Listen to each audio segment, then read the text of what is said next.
Parte 1. Hacia abajo la economía.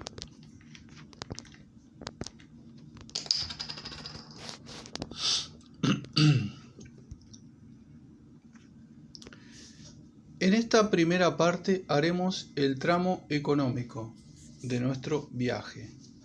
Ya sabe que primero deberemos adquirir una serie de herramientas, aparejos y vituallas. Concentraremos todo en una posada cercana a las tierras del conde y, una vez preparados, partiremos. Iremos adentrándonos en las profundidades de la vida capitalista, empezando por el mercado. Seguiremos por el camino que lleva al castillo, pasaremos de largo por sus brillantes salones hacia las mazmorras, llegaremos a las catacumbas e intentaremos salir por las cloacas sucios pero indemnes. A la salida haremos un alto, encenderemos el fuego y descansaremos antes de emprender la segunda parte del camino, el que nos llevará de vuelta a casa. Bien, coraje. Ya no podemos dilatar más el asunto. Si llegamos hasta aquí no es para volvernos atrás ahora. Estamos en las fronteras de Transilvania y nos disponemos a entrar en las tierras de los emperadores invisibles, esos que no se ven, pero son los que realmente mandan, esos que se ocultan tras una fachada de benefactores de la humanidad, de agentes del progreso. Nos acercamos, bullicio, gritos, colores chillones, niños por todos lados y un payaso feo que nos recibe a la entrada de un templo cuya forma remite vagamente a unos extraños arcos dorados. Todo parece alegría y sin embargo huele a muerte. Algunas personas vestidas como hippies protestan en la vereda y nos piden que no entremos.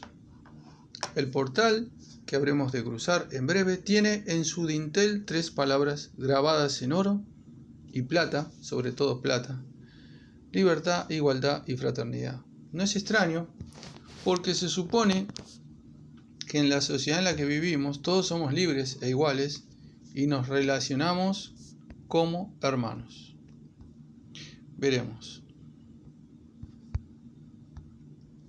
Capítulo 1. Pertrechos necesarios para viajar a Transilvania. ¿Cómo funciona la realidad? Cuando oscureció, los pasajeros se pusieron nerviosos y, uno tras otro, empezaron a decirle cosas al cochero, como instándole a que fuese más deprisa. Él hostigaba despiadadamente a los caballos con su gran látigo y les animaba a correr más con gritos furiosos de aliento. Entonces, en medio de la oscuridad, distinguí una especie de claridad grisácea delante de nosotros, como si se tratase de una grieta entre los montes. El nerviosismo de los viajeros aumentó. La loca diligencia se cimbraba sobre las grandes ballestas de cuero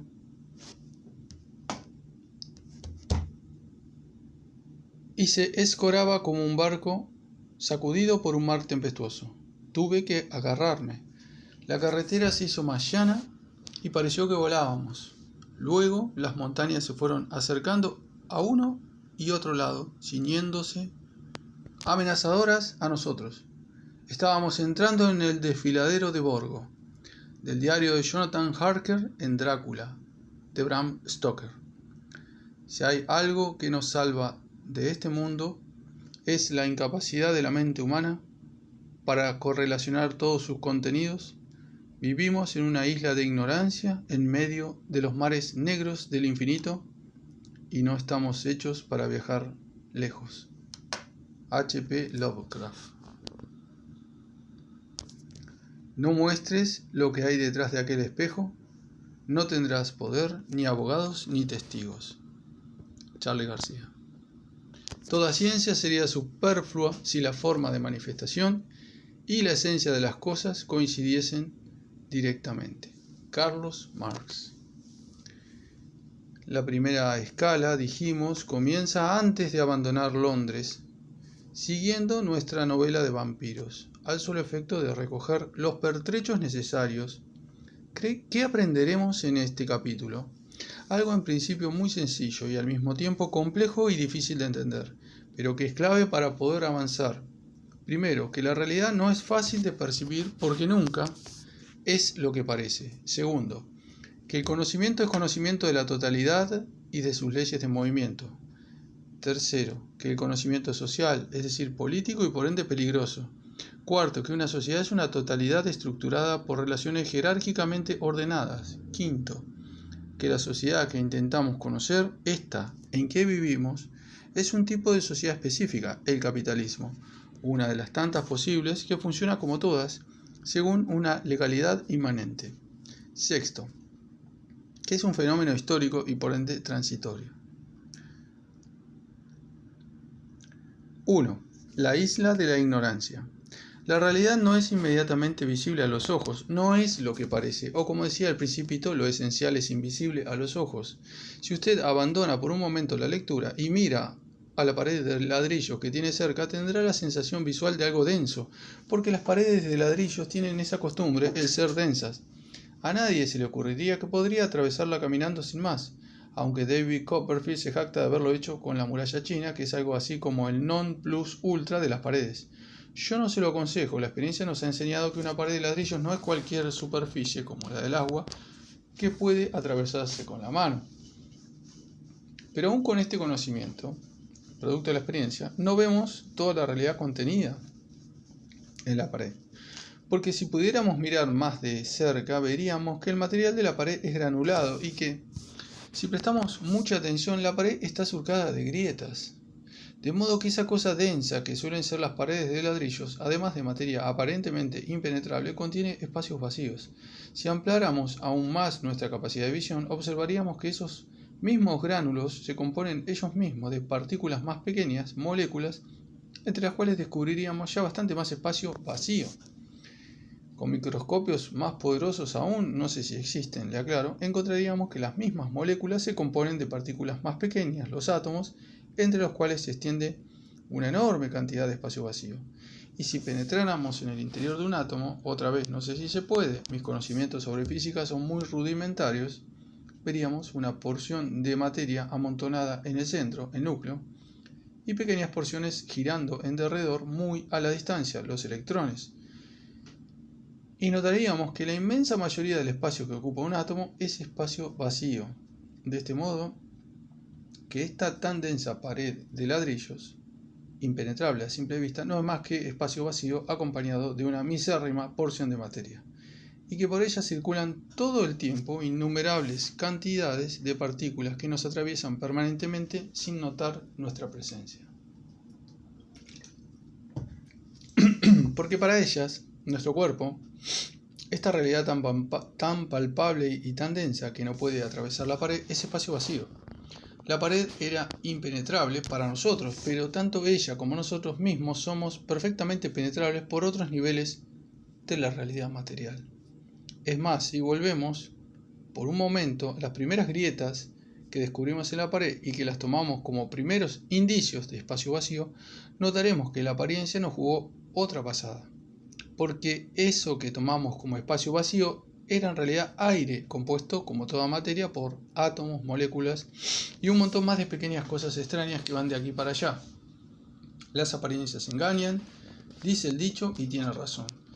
Descubrir esto le llevó milenios a la humanidad porque no se ve a simple vista y porque producir este conocimiento exige una masa gigantesca de trabajo colectivo. Pero entonces, si la pared es mayormente espacio vacío, ¿por qué la vemos allí, de pie y no más bien en el piso? Porque la realidad, toda realidad, es una totalidad estructurada, es decir, consta de elementos unidos por relaciones y las relaciones tienen la dificultad de ser más difíciles de percibir que los elementos. Las relaciones son algo así como el pegamento que une y da sentido a las cosas. Es esta característica de la realidad la que hace que el conocer requiera algo más que abrir los ojos, como una voz susurra al oído de Tom Cruise en Vanilla Sky.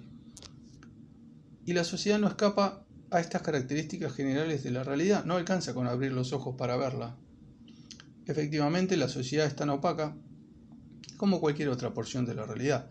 Lo que aparece en la superficie es muy distinto de lo que se obtiene cuando se profundiza en el análisis. ¿Cómo se nos aparece la realidad de la sociedad? Bajo la forma de individuos aislados. Deje el libro, por favor, y prenda la televisión. Verá que las telenovelas románticas, los programas de chismes y otros por el estilo tienden a mostrarnos la vida como una serie de encuentros y desencuentros individuales. Los medios de comunicación le escapan a los problemas sociales, salvo que estallen reiteradamente y haya que tomar alguna medida. Y aún en esos casos tratarán de reducirlos a problemas individuales, droga, alcoholismo, malas compañías. Lo normal es que el mundo de la pantalla se pueble de individuos y sus problemas, obvio, individuales, sobre todo de esos individuos que insisten en llamarse artistas. Uno no sabe bien por qué. Ya sea que fulano se peleó con Mengana porque una tercera en discordia ha venido a perturbar lo que Dios unió santamente, o que Sutana abandonó a Perengano no sin antes ayudarle a desarrollar la cornamenta del alce más robusto. La imagen de la sociedad que estas personas nos proponen no consiste más que en una sumatoria de vicisitudes individuales. Para peor, de una banalidad sorprendente, si hemos de juzgar desde el ángulo de los grandes problemas sociales y un desperdicio gigantesco si recordamos lo que vale un segundo televisivo, algo parecido sucede con los programas deportivos, donde a falta de análisis serio sobre táctica y estrategia o las condiciones sociales del mundo del deporte, se nos aturde con altercados permanentes entre individuos cuya mayor preocupación consiste en las peripecias de un cuero inflado. Esta concepción del mundo que campean los medios masivos, donde solo los individuos y sus problemas, valga la redundancia, otra vez individuales, son lo único importante. Este individualismo que se muestra, corre parejo con uno más anónimo, más solapado, más prosaico. Es un hecho común el que, a pesar de vivir varios años en el mismo edificio, dos personas pueden no haber cruzado jamás palabra alguna, incluso aunque compartan una enorme cantidad de intereses y gustos. Del mismo modo, puede uno ir de compras a lugares donde no solo no conoce a quien lo atiende, sino donde no lo atiende nadie y todo el trato humano se reduce a un simple intercambio monetario frente a una caja registradora. En un ámbito aún más importante, el del trabajo, encontraremos que resulta difícil tener amigos entre compañeros que rotan permanentemente, ni hablar del jefe, entidad mítica que se pierde en las alturas de la jerarquía empresaria. Esta no es una realidad nueva, pero a medida que crecen los grandes sistemas de producción y comercialización, más anónima se vuelve la vida cotidiana, al punto que cada 2 por 3 vemos aparecer en el periódico el caso típico del anciano muerto en su departamento sin que nadie se haya enterado de nada. Hasta el momento en que el cadáver empezó a llamar la atención a su manera. Hace poco vi un documental por televisión de una empresa en Estados Unidos donde que se especializaba en limpiar departamentos ocupados de una manera tan macabra.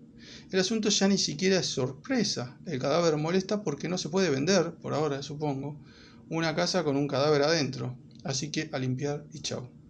Hay una escena de American Psycho, una novela de Bret Easton Ellis, que en su momento causó mucho escándalo, en la cual se narra un episodio similar. El yuppie asesino vuelve a la escena del crimen donde ha masacrado a una mujer, reduciéndola a pedacitos, y para su sorpresa encuentra a la empleada de la inmobiliaria mostrando a potenciales inquilinos el departamento completamente reluciente, que para colmo le pide que se vaya y no haga escándalo. ¿Y la muerta?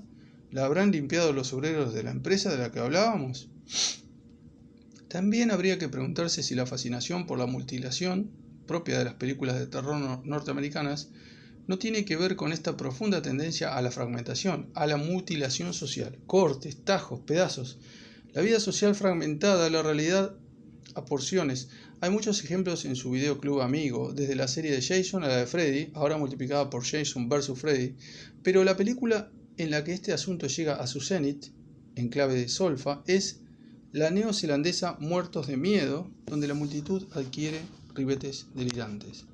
En la escena culminante, ante el ataque de muertos vivos que amenazan con transformar al protagonista en uno de ellos, el muchachito de la película se defiende con una máquina de cortar césped y procede a triturar a los atacantes. Una verdadera orgía de pedacitos sangrantes.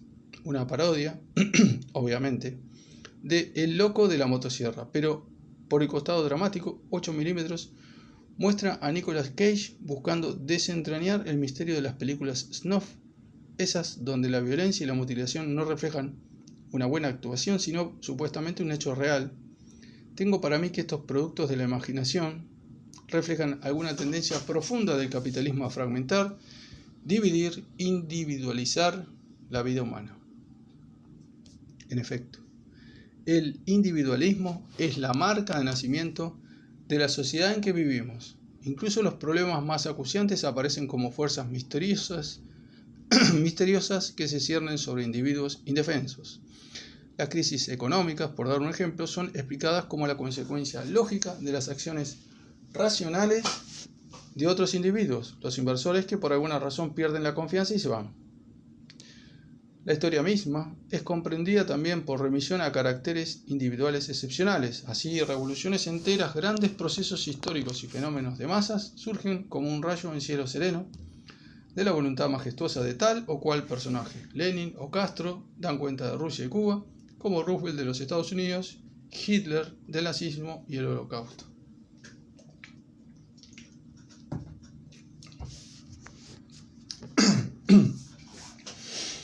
No debiera resultar extraño entonces que la sociedad se desvanezca, que en la vida cotidiana, en los libros de historia, en los noticieros y las telenovelas, tanto como en la prensa de negocios o el deporte, la vida humana pareciera descansar en una sumatoria de individuos sin ninguna conexión profunda entre sí.